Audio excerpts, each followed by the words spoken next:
আলহামদুলিল্লাহ ওয়া কাফা ওয়া সালামুন আলা ইবাদিহিল্লাযীনা ইসতাফা আম্মা বা'দ ফাআউযু বিল্লাহি মিনাশ শাইতানির রাজীম বিসমিল্লাহির রাহমানির রহিম লা তাসরিবা আলাইকুমুল ইয়াওম ইয়াগফিরুল্লাহু লাকুম ওয়া হুয়া আরহামুর রাহিমিন সাদাকাল্লাহুল আযীম।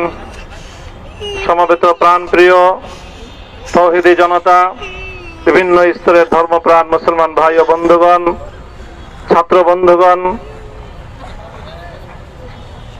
এবং প্রিয় এলাকাবাসী, আল্লাহ পাক রব্বুল আলামিনের শুকরিয়া আদায় করি।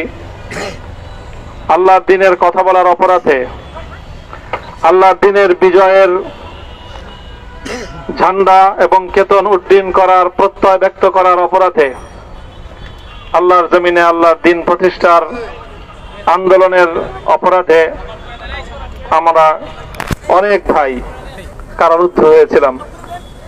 পর্যায়ক্রমে সকলেই আলহামদুলিল্লাহ জিন্দানখানার লৌহ প্রাচীর ভেদ করে মুক্ত জীবনে ফিরে এসেছেন।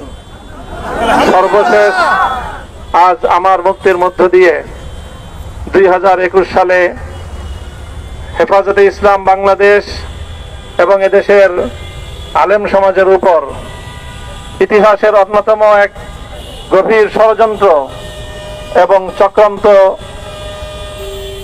নির্যাতনের যে স্টিমরোলার পরিচালনা করা হয়েছিল, তার আজকে একটি প্রাথমিক অধ্যায়ের পরিসমাপ্তি ঘটল।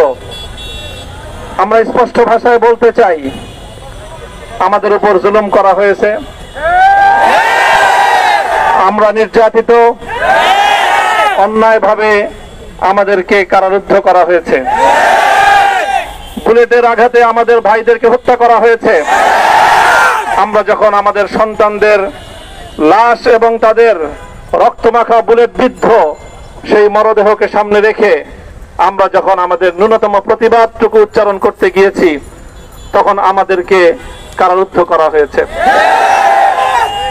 আমাদেরকে নানাভাবে নিষ্পেষণ করা হয়েছে, আমাদেরকে জনগণ থেকে বিচ্ছিন্ন করার সব ধরনের অপচেষ্টা চালানো হয়েছে। আমি আজ এই মুহূর্তে আমার এই মুক্তি উপলক্ষে আমি বলতে চাই, আমাদের উপর জুলুম করা হয়েছে, এটাকে আমরা সহ্য করে নিলাম। আমাদের ভাইদেরকে হত্যা করা হয়েছে, সেটাও সহ্য করে নিলাম। আমরা আমার সন্তানের লাশ কাঁধে তুলে নিয়েছি, সেটাকেও আমি হাসি মুখে বরণ করে নিলাম। আমাদেরকে অপমান এবং লাঞ্ছনার সব ধরনের ষড়যন্ত্রের সম্মুখীন হতে হয়েছে, সেটাও আমরা হাসি মুখে বরণ করে নিয়েছি। কিন্তু আল্লাহর জমিনে আল্লাহ এবং তার রাসূলের কোন সম্মান এক মুহূর্তের জন্য আমরা বরদাস্ত করে নেব না। আমরা আমাদের সর্বোচ্চ ত্যাগ এবং কোরবানি স্বীকার করতে প্রস্তুত রয়েছি, জীবন দিতে প্রস্তুত রয়েছি। আল্লাহর জমিনে আল্লাহর দ্বীনের ঝান্ডা সমুন্নত করেই আমাদের যাত্রা থামবে ইনশাআল্লাহ। হয়তো শাহাদাত, নয়তো খেলাফত ইনশাআল্লাহ। আল্লাহর জমিনে খেলাফত প্রতিষ্ঠার যে আওয়াজ আজ পৃথিবীর দিকে দিকে উচ্চারিত হচ্ছে, সে আওয়াজ বাংলার জমিনে খেলাফতের এই আন্দোলনকে চূড়ান্ত গন্তব্যে পৌঁছাবে ইনশাআল্লাহ। আমি বাংলাদেশের আলেম সমাজ, হেফাজতে ইসলাম বাংলাদেশ সহ বাংলাদেশ খেলাফত মজলিস সহ সকল ভ্রাতৃপ্রতিম সংগঠন, সকল ধর্মপ্রাণ ইসলামপন্থী বিভিন্ন ছোটখাটো মতবিরোধ, মত পার্থক্যের ঊর্ধ্বে উঠে যারা এলায়ে কালিমাতুল্লাহর এই এক বাণীতে বিশ্বাসী, আল্লাহর জমিনে আল্লাহর দ্বীন কায়েম করতে চাই, আমাদের তাআলু ইলা কালিমাতিন সাওয়াইন বাইনানা ওয়া বাইনাকুম এই এক মন্ত্রে উজ্জীবিত হয়ে আল্লাহর দ্বীনের ঝান্ডা সমুন্নত করবার এই আন্দোলন এবং সংগ্রামে আমি নিজেকে উৎসর্গ করার ঘোষণা করছি। এবং আমার সকল ভাইদেরকে, আমি সকল উলামায়ে কেরামকে এবং ধর্মপ্রাণ মুসলমানদেরকে, ইসলামী নেতৃত্বকে ঐক্যবদ্ধভাবে এই সংগ্রামের ঝান্ডা সমুন্নত করবার, ধারণ করবার আহ্বান জানাচ্ছি। এবং আপনাদের সকলকে আবার শুকরিয়া জ্ঞাপন করছি যে আজকে আপনারা এভাবে আমাকে উৎসাহিত করেছেন, উজ্জীবিত করেছেন। আল্লাহ পাক আপনাদের সকলকে উত্তম বিনিময় দান করুন। আমিন। প্রিয় ভাইরা,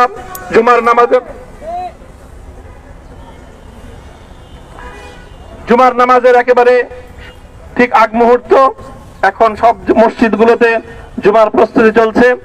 আমরা এখন এখানে খুব সংক্ষিপ্ত দোয়ার মাধ্যমে আমাদের আজকের এই প্রোগ্রামের সমাপ্তি ঘোষণা করব। এরপরে ইনশাআল্লাহ প্রত্যেকে সুশৃঙ্খল ভাবে যার যার জায়গা মতো বা আশেপাশের মসজিদগুলোতে গিয়ে আপনারা জুমার নামাজ আদায় করবেন। আমি আবারও বলছি, আমি আমার আলোচনার শুরুতে কোরআনে পাকের সেই আয়াতটুকু তেলাওয়াত করেছিলাম, হযরত ইউসুফ আলাইহিস সালাতু ওয়াস সালাম কারামুক্তি এবং প্রকৃত যারা অন্যায়কারী ছিল সেই অন্যায়কারীদের স্বরূপ ওনার সামনে উন্মোচিত হয়ে যাওয়ার পর, জাতির সামনে তাদের স্বরূপ উন্মোচিত হয়ে যাওয়ার পর তিনি যে কথা বলেছিলেন, আমিও নবী ইউসুফ আলাইহিস সালাতু ওয়াস সালামের অনুসারী হিসাবে তার সুরে সুর মিলিয়ে কণ্ঠে কণ্ঠ মিলিয়ে কথাই বলতে চাই, লা তাসরিবা আলাইকুমুল ইয়াউম, ব্যক্তিগত আক্রোশের প্রতিশোধ আমরা কারো কাছ থেকে গ্রহণ করব না। সকলকে আহ্বান জানাই, মাদ্রাসা, স্কুল, কলেজ, ভার্সিটি কোন শিক্ষা ব্যবস্থার ছাত্রদের মধ্যে বিভেদ করার নীতিতে মামুনুল হক বিশ্বাস করে না। আসো, স্কুলের ছাত্র আসো, আমার মাদ্রাসার ছাত্র পাশে দাঁড়াও, কলেজ থেকে আসো, ভার্সিটি থেকে আসো, তোমরা হাতে হাত মিলাও, ইনশাআল্লাহ দেশের স্বাধীনতা অক্ষুণ্ণ থাকবে। এদেশের ইসলাম এবং হাজার বছরের যে সাধনা সংগ্রাম, সেই সংগ্রাম বিজয়ী হবে ইনশাআল্লাহ। এই জনপদ ইসলাম এবং মুসলমানদের জন্য হাজার বছর ধরে এখানে কালেমার ঝান্ডা সমুন্নত করবার জন্য আমাদের পূর্বপুরুষরা যে সংগ্রাম করে গেছেন, সেই সংগ্রামকেই আমাদের কাঙ্ক্ষিত গন্তব্যে পৌঁছানোর জন্যই আমরণ এক সাধনায় আত্মনিয়োগ করতে হবে। সেই আহ্বান আমি সকলের প্রতি ব্যক্ত করছি। ওয়া আখিরু দাওয়ানা আলহামদুলিল্লাহি রাব্বিল আলামিন।